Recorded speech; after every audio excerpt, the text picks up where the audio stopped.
Welcome to CK Mallus.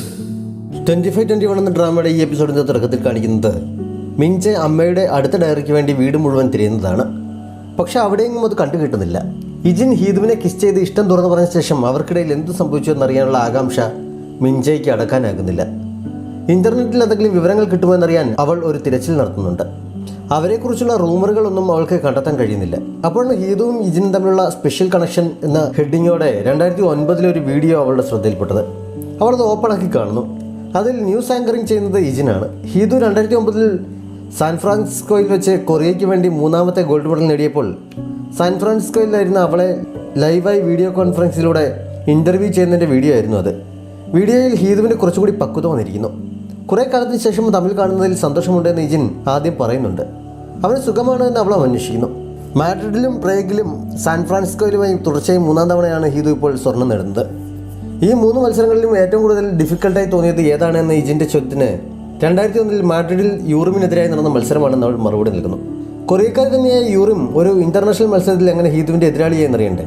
യൂറിം അവിടെ ഹീദുവിനെതിരെ മത്സരിച്ചത് കൊറിയയെ പ്രതിനിധീകരിച്ചല്ല, മറിച്ച് റഷ്യയെ പ്രതിനിധീകരിച്ചാണ്. അതെങ്ങനെ സംഭവിച്ചു എന്നറിയാൻ കഥ വീണ്ടും 2000 ആണ്ടിലേക്ക് പോവുകയാണ്. ഒരു ബാറിലിരുന്ന് ആഘോഷിക്കുകയായിരുന്ന യൂറിമിൻ്റെയും സെങ്വങ്ങിൻ്റെയും ജിവുങ്ങിൻ്റെയും അടുത്തേക്ക് കൈകൾ കോർത്തു പിടിച്ചുകൊണ്ട് ഹീദുവും ഇജിനും എത്തുന്നു. നിങ്ങൾ എപ്പോഴാണ് ഇങ്ങനെയായതെന്ന് അവർ 3 പേരും അമ്പലപ്പോടെ ചോദിക്കുന്നുണ്ട്. അവർ കപ്പിൾസായി എന്നറിഞ്ഞപ്പോൾ കൂട്ടത്തിൽ സിംഗിളായ സെങ്വങ്ങിനാണ് ഏറ്റവും കൂടുതൽ വിഷമമായത്. അവരെല്ലാവരും കൂടി ഒരുമിച്ച് കുറേ കളികൾ കളിച്ച് ഒരുപാട് സമയം അവിടെ ഇരുന്ന ശേഷമാണ് മടങ്ങിയത്. സെക്കൻഡ് റൗണ്ട് നമുക്ക് ഇജിൻ്റെ വീട്ടിൽ ആഘോഷിക്കാമെന്ന് പറഞ്ഞ് എല്ലാവരും കൂടി ഇജിൻ്റെ വീട്ടിലേക്ക് ഓടുന്നു.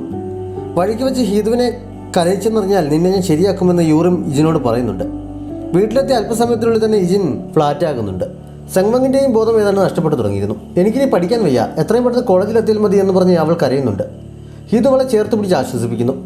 അബോധാവസ്ഥയിലും കരയുന്ന സെങ്വങ്ങിനെ ആശ്വസിപ്പിക്കാൻ ഇജിൻ അവളുടെ തോളിൽ തട്ടുന്ന കണ്ട് ഇജിന് കരയുന്ന പെൺപിള്ളരെ ആശ്വസിപ്പിച്ച് നല്ല പരിചയമാണെന്ന് തോന്നുന്നു എന്ന് ജീവൻ കമൻ്റ് അടിക്കുന്നു. ഹീദു അത് കേട്ടതോടെ സെങ്വങ്ങിനെ വിട്ട് ഇജിൻ്റെ അടുത്തേക്ക് ചെന്ന് ഏതൊക്കെ പെൺപിള്ളേരാണ് ആശ്വസിപ്പിച്ചിട്ടുള്ളത് സത്യം പറയുമെന്ന് പറഞ്ഞ് അവനെ പിടിച്ച് കുലുക്കാൻ തുടങ്ങുന്നു. ഇതിൻ്റെ മുഖത്ത് നേരത്തെ തന്നെ അവൾ കുറേ ചിത്രപ്പണികൾ ചെയ്ത് വയ്ക്കുകയും ചെയ്തിരുന്നു. എല്ലാവരുടെയും ബഹളം കണ്ട് നമുക്ക് പോയാലെന്ന് ചോദിച്ച് യൂറും ജിവുങ്ങിനെയും കൂട്ടി അവിടെ നിന്ന് പോകുന്നു. അപ്പോഴൊക്കെ നേരം വെളുത്തിരുന്നു. ബസ്സിലിരിക്കുമ്പോൾ വാക്മാൻ ഓണാക്കി ഹെഡ്ഫോണിൻ്റെ ഒരറ്റം അവൾ അവൻ്റെ ചെവിയിലും വെച്ച് കൊടുക്കുന്നു. യൂറിമിൻ്റെ അച്ഛൻ്റെ ശബ്ദമാണ് അതിൽ കേട്ടത്. എനിക്കൊരു ബോയ് ഫ്രണ്ട് ഉണ്ട് എന്ന് വീട്ടിൽ പറഞ്ഞ ദിവസം അച്ഛൻ പാടിയപ്പോൾ അവൾ റെക്കോർഡർ ഓണാക്കിയതായിരുന്നു. അച്ഛനാണെന്നറിഞ്ഞതും ജിവും ബഹുമാനത്തോടെ ഇരിക്കുന്നുണ്ട്. ബോയ് ഫ്രണ്ടിൻ്റെ കാര്യം യൂറും പറയുന്നത് അവനും കേൾക്കുന്നു. ആരൊക്കെ നിന്നെ സ്നേഹിച്ചാലും ഞാൻ സ്നേഹിക്കുന്ന പോലെ മറ്റാർക്കും കഴിയില്ല, എനിക്കാണ് 1ാം സ്ഥാനം എന്ന് അച്ഛൻ എന്ന് പറഞ്ഞിരുന്നു. എല്ലാം കേട്ട് കഴിഞ്ഞപ്പോൾ അച്ഛൻ്റെ റെക്കോർഡ് ഞാൻ തകർക്കും എന്ന് ജിവും അവളോട് പറയുന്നുണ്ട്. അന്ന് തന്നെ യൂറിമിൻ്റെ അച്ഛൻ ഓടിച്ചിരുന്ന ട്രക്ക് ഒരു ആക്സിഡൻറ്റിൽ പെടുന്നു. വിവരം അറിഞ്ഞ് ഓടിക്കതച്ചെത്തിയ യൂറിം കണ്ടത് ഓപ്പറേഷൻ തിയേറ്ററിന് മുന്നിൽ കരഞ്ഞുകൊണ്ട് നിൽക്കുന്ന അച്ഛനെയാണ്. അച്ഛന് അപകടമൊന്നും സംഭവിക്കാതിരുന്നതിൽ അവൾ ആശ്വസിക്കുന്നുണ്ടെങ്കിലും ആ ആശ്വാസത്തിന് അധികം ആയുസ്സുണ്ടായിരുന്നില്ല. അവൾ അച്ഛൻ്റെ അടുത്തേക്ക് ചെല്ലുന്നതിന് മുമ്പേ അദ്ദേഹം വണ്ടി ഇടിച്ചത് കാരണം അകത്ത് ഓപ്പറേഷൻ ടേബിളിൽ മരണത്തോട് മല്ലിട്ടുകൊണ്ടിരിക്കുന്ന ആളിൻ്റെ കുടുംബാംഗങ്ങൾ അവിടെ എത്തി അവളുടെ അച്ഛന് നേരെ തിരിയുന്നുണ്ട്. അദ്ദേഹം അവരുടെ മുന്നിൽ മുട്ടുകുത്തിയിരുന്ന് മാപ്പ് പറയുമ്പോഴാണ് അമ്മ യൂറിമിനെ കണ്ടത്. അവർ വേഗം ചെന്ന് അവളെ അവിടെ നിന്ന് കൂട്ടിക്കൊണ്ട് പോകുന്നുണ്ട്. ആ സംഭവത്തിന് ശേഷം യൂറിമിൻ്റെ വീട്ടിലെ സാമ്പത്തിക പ്രതിസന്ധി ഒന്നുകൂടി മുറുകി. അപകടത്തിൽ പരിക്കുപറ്റിയ ആൾക്ക് ചികിത്സാ ചെലവും നഷ്ടപരിഹാരമായി വലിയൊരു തുകയും അവർ ഉടനെ കണ്ടെത്തിയേ പറ്റൂ. വീടും കടയും എല്ലാം കൂടി വിറ്റാൽ പോലും അതിലുള്ള ഒരു അംശം പോലും ആകില്ല. പണം നൽകാൻ കഴിഞ്ഞില്ലെങ്കിൽ അവളുടെ അച്ഛൻ ജയിലിൽ പോകേണ്ടതായി വരും. ഇത്രയും പ്രശ്നങ്ങൾക്ക് നടുവിലാണെങ്കിലും അച്ഛനും അമ്മയും അവളെ ഒന്നും അറിയിക്കാതിരിക്കാനാണ് ശ്രമിക്കുന്നത്. അവൾ പക്ഷേ അവർ തമ്മിൽ സംസാരിക്കുന്നതെല്ലാം കേൾക്കുന്നുണ്ട്. അടുത്ത ദിവസം തന്നെ അവൾ കോച്ചിനടുത്തെത്തി എനിക്ക് കുറേയധികം പണത്തിൻ്റെ ആവശ്യമുണ്ട്, അതിനെന്തെങ്കിലും വഴി കണ്ടെത്തി സഹായിക്കണമെന്ന് അറിയിക്കുന്നു. നാഷണൽ ടീമിൻ്റെ ട്രെയിനറായി പോകുന്നതിൻ്റെ തയ്യാറെടുപ്പിലായിരുന്നു കോച്ചപ്പോൾ. അവിടെ നിന്ന് മടങ്ങിയപ്പോൾ ട്രെയിനിങ് സെൻറ്ററിലേക്ക് പോകാതെ ഹീദുവിൻ്റെ അടുത്തേക്കാണ് അവർ പോയത്. ഹീദു അവളെ കണ്ട് സന്തോഷത്തോടെ ഓടിച്ചെന്ന് എനിക്ക് സർപ്രൈസ് തരാനാണോ നീ ഇങ്ങനെ വന്നതെന്ന് ചോദിക്കുന്നു. ഡൈവിങ് ചെയ്യില്ല എന്ന് ഞാൻ നിനക്ക് പ്രോമിസ് ചെയ്തു തന്നിരുന്നല്ലേ, ഞാൻ ആ വാക്ക് പാലിച്ചു എന്ന് യൂറിം പറഞ്ഞപ്പോൾ തന്നെ അവളെന്തോ വലിയ പ്രശ്നത്തിലാണെന്ന് ഹീദുവിന് മനസ്സിലാകുന്നു. എന്ത് പറ്റിയെന്ന് ചോദിച്ച് ഹീദു അവളെ കെട്ടിപ്പിടിക്കുന്നുണ്ട്. യൂറിം അടുത്തന്നെ ജോയിൻ ചെയ്യാൻ തീരുമാനിച്ചിരുന്ന ടീമിൻ്റെ ഓഫീസിൽ ഇജിനന്ന് പോകുന്നുണ്ട്. അവിടെ വെച്ച് യൂറിം ടീമിൽ ജോയിൻ ചെയ്യുന്നില്ല എന്നും നാഷണാലിറ്റി ചേഞ്ച് ചെയ്ത് റഷ്യയിലേക്ക് പോകാനുള്ള തയ്യാറെടുപ്പിലാണെന്നും അവൻ കേൾക്കുന്നു. യൂറിം അപ്പോഴേക്കും ഹീദുവിനോടും വിവരം പറഞ്ഞിരുന്നു. പണമുണ്ടാക്കാൻ മറ്റു വഴി എന്തെങ്കിലും നോക്കിക്കൂടെ, നാഷണാലിറ്റി ചേഞ്ച് ചെയ്താൽ ആളുകൾ നിനക്കെതിരെ തിരിയും. മുമ്പേ ഇതുപോലെ അവസ്ഥയിലൂടെ കടന്നു പോയിട്ടുള്ളത് കൊണ്ട് അത് എത്രത്തോളം മോശമാണെന്ന് എനിക്ക് നന്നായി അറിയാം എന്നൊക്കെ ഹീദു പറയുന്നു. ഇതല്ലാതെ ഇപ്പോൾ എൻ്റെ കുടുംബത്തെ രക്ഷിക്കാൻ എൻ്റെ മുന്നിൽ മറ്റു വഴികളൊന്നുമില്ല. അല്ലെങ്കിലും ഞാൻ ഫെൻസിങ് ചെയ്തിട്ടുള്ളതൊന്നും നാട്ടുകാർക്ക് വേണ്ടിയല്ല, എൻ്റെ കുടുംബത്തെ സംരക്ഷിക്കാനുള്ള എൻ്റെ വഴിയായിരുന്നു അത് എന്ന് യൂറിം പറയുന്നുണ്ട്. വിവരം അറിഞ്ഞ ഉടൻ തന്നെ ഇജിൻ അതിൻ്റെ സത്യാവസ്ഥ അറിയാൻ യൂറിമിൻ്റെ വീട്ടിലെത്തിയെങ്കിലും അവൻ ഒരുപാട് വിളിച്ചിട്ടും ആരും വാതിൽ തുറക്കുന്നില്ല. അവളുടെ ഫോണിലേക്കും അവൻ ട്രൈ ചെയ്ത് നോക്കിയെങ്കിലും കിട്ടുന്നില്ല. യൂറിമിൻ്റെ അച്ഛനെയും അമ്മയും കൂടി ഹോസ്പിറ്റലിൽ പോയിരിക്കുകയായിരുന്നു. ആ സമയം പരിക്ക് പറ്റിയ ആളിൻ്റെ ഇപ്പോഴത്തെ അവസ്ഥയെക്കുറിച്ച് അറിയാനും കുറച്ച് സൈഡ് ഡിഷസ് ഉണ്ടാക്കിയത് നൽകാനുമാണ് അവർ പോയത്. പക്ഷേ അയാളുടെ അമ്മ അത് വാങ്ങാൻ കൂട്ടാക്കാതെ തട്ടി ദൂരെ അറിയുന്നു. നക്കാപ്പിച്ച കാശ് തന്ന് ഇത് സെറ്റിൽ ചെയ്യാമെന്ന് വിചാരിക്കേണ്ട. എൻ്റെ മകനെ ഈ അവസ്ഥയിലാക്കിയ നിന്നെ ഞാൻ വെറുതെ വിടില്ല, അഴി എണ്ണിക്കുമെന്നൊക്കെ പറഞ്ഞ് അയാളെ കുറെ ശവിച്ചിട്ടാണ് അവർ പോയത്. ആ സമയത്താണ് യൂറിമിൻ്റെ കാര്യം ചോദിച്ച് അദ്ദേഹത്തിന് ആരുടെയോ കോൾ വന്നത്. അവർ പക്ഷേ ഇതുവരെ അക്കാര്യം അറിഞ്ഞിട്ടുണ്ടായിരുന്നില്ല. വാർത്ത കേട്ട് അദ്ദേഹം അമ്പരക്കുന്നുണ്ട്. ഹീദ് പറഞ്ഞ് വിവരം പറഞ്ഞ് ജിവും യൂറിമിനെ കാണാൻ ഓടിപ്പിടിച്ചെത്തുന്നുണ്ട്. തുരുതുരെ ഫോൺ കോൾ വരുന്നതിനാൽ അവൾ ഫോൺ ഓഫ് ചെയ്ത് വെച്ചിരിക്കുകയായിരുന്നു. വിദേശത്തേക്ക് പോകാനുള്ള അവളുടെ തീരുമാനം സത്യമാണെന്ന് അറിഞ്ഞപ്പോൾ അവൻ വിഷമിക്കുകയും കരയുമോ ഒന്നുമല്ല ചെയ്തത്. ഉള്ളിലെ വിഷമം മറച്ചു വെച്ച് ഇങ്ങനൊരു തീരുമാനം എടുക്കാൻ നീ നന്നായി ബുദ്ധിമുട്ടിയിട്ടുണ്ടായിരിക്കുമല്ലേ, നീ സൂപ്പർ കൂളാണെന്ന് പറഞ്ഞ് അവൻ അവളെ അഭിനന്ദിക്കുന്നു. ആരെങ്കിലും ഇങ്ങനെയൊന്ന് പറഞ്ഞു കേൾക്കാൻ ഞാൻ ഒരുപാട് ആഗ്രഹിച്ചിരുന്നു എന്നവൾ പറയുന്നുണ്ട്. നമ്മുടെ ഫ്രണ്ട്സിനെ എല്ലാം കൂട്ടി എനിക്കൊരു ഫെയർവെൽ പാർട്ടി അറേഞ്ച് ചെയ്യണമെന്നും അവൾ അവനോട് പറയുന്നു. അന്ന് രാത്രിയാണ് യൂറിൻ്റെ വീട്ടിൽ വിവരം അറിഞ്ഞത്. അച്ഛനും അമ്മയും കേട്ടപ്പോൾ തന്നെ എതിർക്കുന്നുണ്ടെങ്കിലും അവളത് കാര്യമാക്കുന്നില്ല. നമ്മുടെ ഇപ്പോഴത്തെ പ്രശ്നങ്ങൾ പരിഹരിക്കാൻ നിങ്ങളുടെ കയ്യിൽ മറ്റെന്തെങ്കിലും വഴിയുണ്ടെങ്കിൽ പറയും, ഇല്ലെങ്കിൽ പിന്നെ എൻ്റെ ഈ തീരുമാനം അംഗീകരിക്കണം. ഞാൻ കുറേ അന്വേഷിച്ച ശേഷമാണ് റഷ്യ തിരഞ്ഞെടുത്തത്. അവരാണ് ഏറ്റവും വലിയ ഓഫർ നൽകിയത്.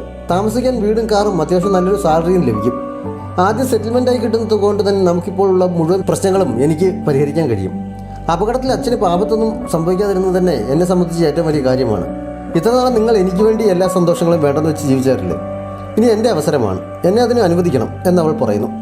പിന്നീട് എതിർത്തൊന്നും പറയാൻ കഴിയാതെ അവർ കരയുന്നുണ്ട്. യൂറിൻ പോകുന്നതിനുള്ള ഡോക്യുമെൻറ്റ്സ് റെഡിയാക്കാനും ഡീൽ ഉറപ്പിക്കാനും എല്ലാം കൂടെ നിന്നത് കോച്ചാണ്. കോച്ചിന് അവൾ പ്രത്യേകം നന്ദി പറഞ്ഞപ്പോൾ നിൻ്റെ ഈ അവസ്ഥയിൽ ഇങ്ങനെ മാത്രമേ എനിക്ക് നിന്നെ സഹായിക്കാൻ കഴിയുന്നുള്ളൂ എന്ന് കോച്ച് വിഷമത്തോടെ പറയുന്നുണ്ട്. യൂറിൻ വന്ന് വീട്ടിൽ മടങ്ങിയെത്തിയപ്പോൾ ഇജിൻ വാതിലിൽ കാത്തു നിൽക്കുന്നുണ്ടായിരുന്നു. അവളെ കണ്ടു കഴിഞ്ഞപ്പോൾ റിപ്പോർട്ടർ എന്ന നിലയിൽ ഒന്നും ചോദിക്കാൻ കഴിയില്ല എന്ന് തോന്നിനാൽ എനിക്കതിന് കഴിയുമെന്ന് തോന്നില്ല എന്ന് പറഞ്ഞ് അവൻ തിരികെ പോകാൻ തുടങ്ങിയെങ്കിലും യൂറിൻ അവനെ തിരികെ വിളിച്ചിട്ട് അറിയേണ്ടതെല്ലാം ചോദിച്ചോളാൻ പറയുന്നു. അവൻ തന്നെ ഇത് ചെയ്യണമെന്നും അവൾ പറയുന്നുണ്ട്. ഇജിനൊന്ന് വളരെ വിഷമത്തിലായിരുന്നു. അവൻ്റെ ഷോപ്പിൽ നിന്ന് മദ്യപിക്കുമ്പോൾ അവൻ്റെ സീനിയറും അവിടെ എത്തുന്നുണ്ട്. അവൻ്റെ ഇരിപ്പ് കണ്ടപ്പോൾ എന്താ പ്രശ്നമുണ്ട് എന്ന് അദ്ദേഹത്തിന് മനസ്സിലാകുന്നു. എന്താണ് കാര്യമെന്ന് സീനിയർ തിരക്കിയപ്പോൾ ഈ ജോലി ഇത്രയ്ക്ക് ബുദ്ധിമുട്ടുള്ളതാണെന്ന് ഞാൻ ഒരിക്കലും വിചാരിച്ചതല്ല. എൻ്റെ പ്രിയപ്പെട്ടവരുടെ നെഞ്ചിലേക്ക് ഒരു കത്തി കുത്തിയിറക്കുന്നതിന് തുല്യമാണിത്. എന്നാലും ഞാൻ ചെയ്യാൻ തയ്യാറാണെന്നൊക്കെയാണ് ഇജിൻ പറഞ്ഞത്. യൂറോപ്പിലുള്ള ഫെയർവെൽ പാർട്ടി സെങ്മങ്ങിൻ്റെ വീട്ടിലാണ് അവർ അറേഞ്ച് ചെയ്തത്. പുറത്തുനിന്ന് ഫുഡ് വാങ്ങാമെന്ന് അവർ പറഞ്ഞെങ്കിലും അവൾ വിദേശത്തേക്ക് പോവുകയല്ലേ, ഹോം മെയ്ഡ് ഫുഡ് ഉണ്ടാക്കി കൊടുക്കുന്നതാണ് നല്ലത് എന്ന് പറഞ്ഞ് അമ്മ തന്നെ ഫുഡ് റെഡിയാക്കുന്നുണ്ട്. യൂറിൻ വരുമ്പോൾ നമ്മുടെ വിഷമമൊന്നും പുറത്ത് കാണിക്കാതെ സന്തോഷത്തോടെ വേണം അവളെ ട്രീറ്റ് ചെയ്യാൻ. നമ്മൾ ഒരുമിച്ചുള്ള അവസാന പാർട്ടി ആയിരിക്കും ഇത്. നല്ല ഓർമ്മകൾ മാത്രമേ ഇതിനെക്കുറിച്ച് അവളുടെ മനസ്സിൽ ഉണ്ടാകാവൂ എന്ന് ജിവും മറ്റും രണ്ടുപേരോടും പറയുന്നുണ്ട്. യൂറിൻ വന്നു കഴിഞ്ഞപ്പോൾ എല്ലാവരും ഒന്ന് മനസ്സിൽ വെച്ച് തന്നെ സന്തോഷത്തോടെയാണ് പെരുമാറിയത്. സംഗമിൻ്റെ അമ്മ നല്ലൊരു ട്രീറ്റ് തന്നെ റെഡിയാക്കിയിരുന്നു. ഭക്ഷണം കഴിക്കുന്നതിനിടയിൽ പഴയ പല തമാശകളും പറഞ്ഞവർ ചിരിക്കുന്നുണ്ട്.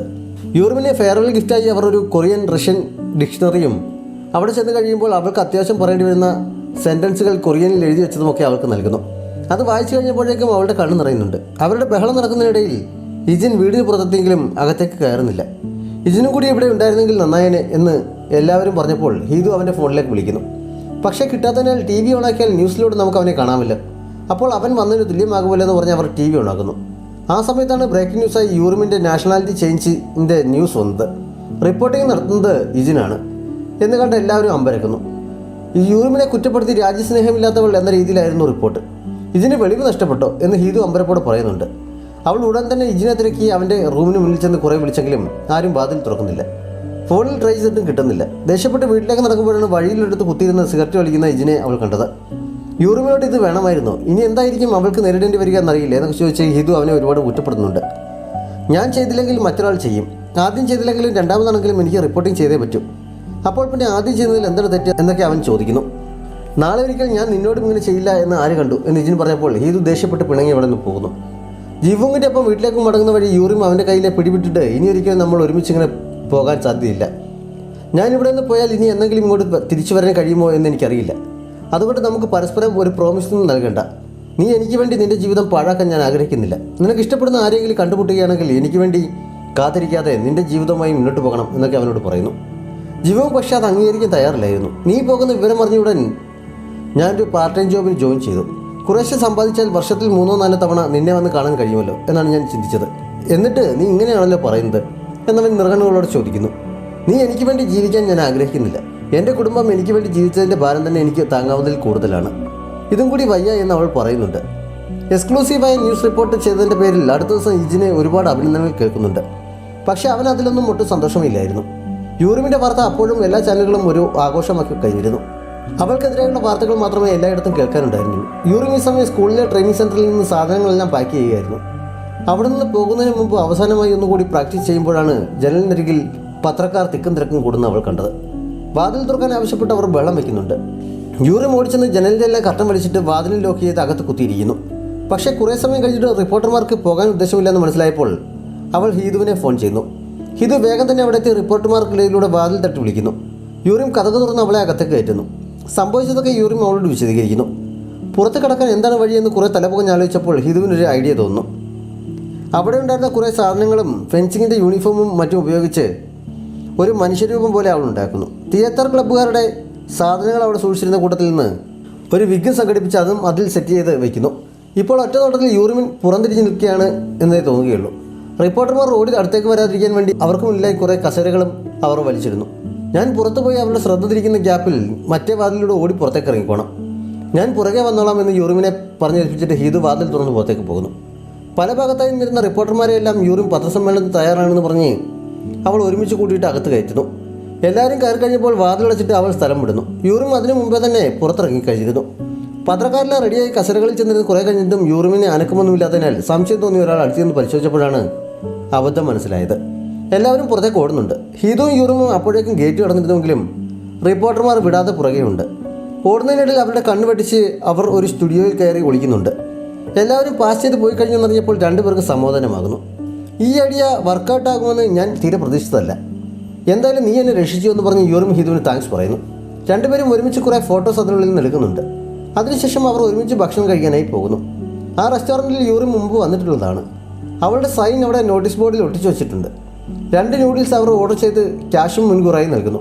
ചുറ്റും ഇരിപ്പുണ്ടായിരുന്ന ആളുകളൊക്കെ യൂറിമിനെ കണ്ട് പിറുപിറുക്കാൻ തുടങ്ങുന്നതിനാൽ വേറെ എവിടേക്കെങ്കിലും പോകണമെന്ന് ഹിതു ചോദിച്ചെങ്കിലും അതിൻ്റെ ആവശ്യമില്ല എന്ന് അവൾ പറയുന്നു. ഒരുമിച്ചുള്ള ഫോട്ടോ ഹിതു യൂറിമിൻ്റെ ഫോണിന് പുറകിൽ ഒട്ടിച്ചപ്പോൾ അവളും അതുപോലെ അവളുടെ ഫോണിന് പുറകിൽ ഒട്ടിച്ചു വെക്കുന്നു. ഞാൻ പോകുന്നതിന് മുമ്പ് ഇങ്ങനെ ഫോട്ടോ എടുക്കാൻ കഴിയുന്നതിൽ സന്തോഷമുണ്ട്. ന്യൂസ് വന്നതുകൊണ്ട് അമ്മ എൻ്റെ ഫ്ലൈറ്റ് നേരത്തെയാക്കി. ഇങ്ങനെയൊക്കെ സംഭവിക്കുമെന്ന് അമ്മയ്ക്ക് അറിയാമായിരുന്നിരിക്കണം. നാളെ ഞാൻ പോവുകയാണെന്ന് യൂറിം പറയുന്നു. ഇത്ര പെട്ടെന്ന് പോവുകയാണെന്ന് ഹിതു വിഷമത്തോടെ ചോദിക്കുന്നുണ്ട്.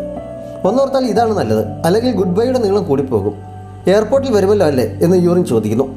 അപ്പോഴാണ് ഷോപ്പുടമ ഹിതുവിന് മാത്രം ഫുഡ് കൊണ്ടുവച്ചത്. യൂറിമിന് മുന്നിൽ അവളുടെ ഫുഡിൻ്റെ ക്യാഷ് തിരികെ വെച്ചിട്ട് ഞാൻ കൊറിയക്കാർക്ക് മാത്രമേ ഭക്ഷണം വിളമ്പാറുള്ളൂ, വിദേശികൾക്ക് വിളമ്പാറില്ല. നിന്നെപ്പോലെ പണത്തിന് വേണ്ടി രാജ്യത്തെ വെച്ച ദ്രോഹികൾക്കൊന്നും ഇവിടെ ഭക്ഷണമില്ല എന്ന് അയാൾ പറയുന്നു. ഞാൻ എന്ത് രാജ്യദ്രോഹമാണ് ചെയ്തത്? പണത്തിന് വേണ്ടി ഞാൻ രാജ്യത്തെ വിറ്റിട്ടില്ല. ഞാൻ വിറ്റത് എന്നെ തന്നെയാണ്, എൻ്റെ കഴിവുകളെയാണ്. നിങ്ങളിവിടെ നിങ്ങളുടെ കഴിവിനനുസരിച്ച് ഫുഡുണ്ടാക്കി വിൽക്കുന്നത് പോലെ തന്നെ എൻ്റെ കുടുംബത്തെ സംരക്ഷിക്കാൻ വേണ്ടി ഞാൻ എൻ്റെ കഴിവുകൾ വിറ്റു. അല്ലാതെ ഞാനൊരു രാജ്യദ്രോഹവും ചെയ്തിട്ടില്ല. ഞാൻ രാജ്യദ്രോഹിയല്ല, കസ്റ്റമറാണ്. എനിക്കുള്ള ഫുഡ് കൊണ്ടുവരാൻ വളരെ ബോൾഡായി പറഞ്ഞിട്ട് യൂറിം ആ ക്യാഷ് വീണ്ടും അയാളുടെ മുന്നിലേക്ക് വയ്ക്കുന്നു.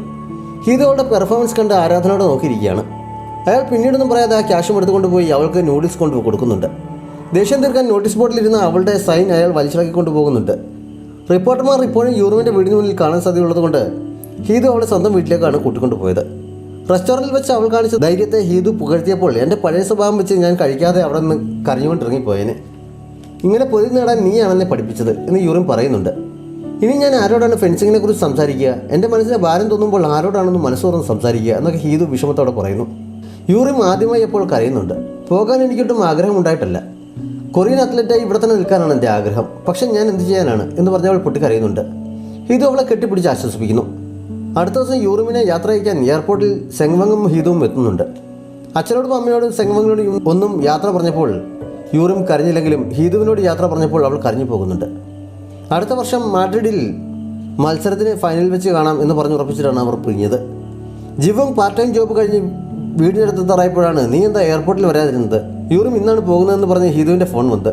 അവൻ അപ്പോഴാണ് അക്കാര്യം അറിഞ്ഞത്. മുന്നോട്ടോടാൻ തുടങ്ങിയ ജിവോങ് തിരികെ വീട്ടിൽ പോയി കാറിൻ്റെ കീയും സ്കേറ്റിംഗ് ബോർഡും എടുത്തുകൊണ്ട് വേഗം ഓടുന്നു. കാർ ഓടിക്കാൻ പേടിയാണ്, ഇനി ഒരിക്കലും ഡ്രൈവ് ചെയ്യില്ല എന്ന് പറഞ്ഞ് നടന്നിരുന്ന ജിവോങ് ശരവേഗത്തിലാണ് കാറിൽ റോഡിലൂടെ പാഞ്ഞത്. യൂറിമിനെ കാണണമെന്ന ഒറ്റ ചിന്തയെ അവൻ്റെ മനസ്സിലപ്പോൾ ഉണ്ടായിരുന്നുള്ളൂ. ഒരു പേടിയും അവന് തോന്നിയില്ല. എയർപോർട്ടിനുള്ളിൽ സ്കേറ്റിംഗ് ബോർഡ് ഉപയോഗിച്ച് അതിവേഗത്തിൽ അവൻ യൂറിമിനെ തിരയുന്നുണ്ട്. എന്തായാലും അവസാനം അവൻ അവളെ കാണുക തന്നെ ചെയ്യുന്നു.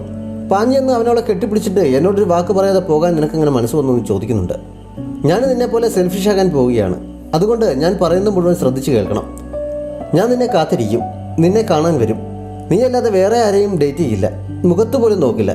നീയും വേറെ ആരെയും ഡേറ്റ് ചെയ്യാൻ പാടില്ല. നീ കാരണം എനിക്ക് വിഷമങ്ങൾ മാത്രമേ ഉണ്ടാവുള്ളൂ, എങ്കിലും എനിക്ക് പ്രശ്നമില്ല, എനിക്കതിന് സമ്മതമാണ് എന്നെല്ലാം അവൻ അവളോട് പറയുന്നു. യൂറിമിൻ്റെ കണ്ണുകൾ നിറഞ്ഞൊഴുക്കുന്നുണ്ട്. ജിവോങ് അവളെ കിസ് ചെയ്യുന്നുമുണ്ട്. ഇതിനന്ന് ജോലി കഴിഞ്ഞ് മടങ്ങുമ്പോൾ ബസ്സിൽ യൂറിമിനോടുള്ള പ്രതിഷേധം പലരും പ്രകടിപ്പിക്കുന്നത് കേൾക്കുന്നു. വഴിയിൽ അവളുടെ പോസ്റ്റർ കീറിക്കളയുന്നതും റോഡരികിൽ മതിലിൽ അവൾക്കെതിരായി മുദ്രാവാക്യങ്ങൾ എഴുതിയിരിക്കുന്നതും എല്ലാം കണ്ട് അവൻ റോഡിൽ കുത്തിയിരുന്ന് കരയുന്നു. കുറെ കരഞ്ഞ ശേഷം മുഖമുയർത്തി അവൻ കണ്ടത് സഹതാപം നിറഞ്ഞ കണ്ണുകളോടെ അവനെ നോക്കി നിൽക്കുന്ന ഹീതുവിനെയാണ്. അവളുടെ കയ്യിൽ പെയിന്റ് അടിക്കാനുള്ള സാധനങ്ങളും ഉണ്ടായിരുന്നു. പിന്നീട് കാണിക്കുന്നത് മിഞ്ച കണ്ട വീഡിയോയുടെ ബാക്കിയാണ്. ഇജിൻ സാൻ ഫ്രാൻസിസ്കോയിൽ നിന്ന് മെഡൽ നേടിയ ഹീതുവിനെ ഇൻ്റർവ്യൂ ചെയ്യുന്ന വീഡിയോ. അതിൻ്റെ അവസാനം ലേറ്റായി പോയെങ്കിലും ഹീതുവിൻ്റെ വിവാഹം കഴിഞ്ഞതിന് ഇജിൻ ആശംസകൾ അറിയിക്കുന്നുണ്ട്. അപ്പോഴേക്കും കണ്ണുകൾ നിറഞ്ഞിരുന്നെങ്കിലും അവൾ അവന് താങ്ക്സ് പറയുന്നിടത്ത് ഈ എപ്പിസോഡ് അവസാനിക്കുന്നു.